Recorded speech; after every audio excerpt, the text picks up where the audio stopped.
Gəlin mükəmməl qoğal bişirək. Bugün menümüzdə Azərbaycan mətbəxindən olan qoğal var. Əvvəlcə xəmirimizi düzəldirik. 2 stəkan süd, 7 qram maya qarışdırırıq. Daha sonra duz, 2 ədəd yumurtanın ağı və duru yağ. 4 stəkan da un əlavə edib qarışdırırıq.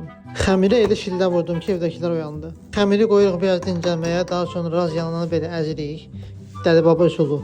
1 qaşıq razyana, cirə, sarı kök, duz, istiot və 1 stəkan un. Rəngi biraz dəyişənə qədər qovururuq. Daha sonra yağımızı əlavə edib içliyimizi qarışdırıb hazır edirik.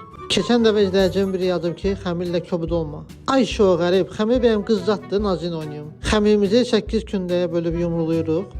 Daha sonra 15 dəqiqə gözlədib yuxamızı başlayırıq açmağa.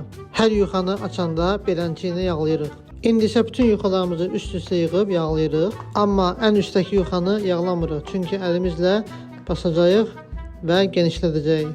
Bax belənciyinə. Yuxanı yayanda diqqətli olun, cırılmasın, amanın göyündür, qovağımız qəşəng çıxmaz. Sonra nə edirik? Başlayırıq yuxaları belə kəsməyə.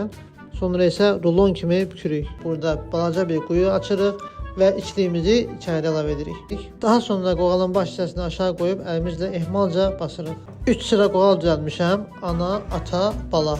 Üzərinə çörək otu vurub atırıq pişməyə və bu da sizə nəticə.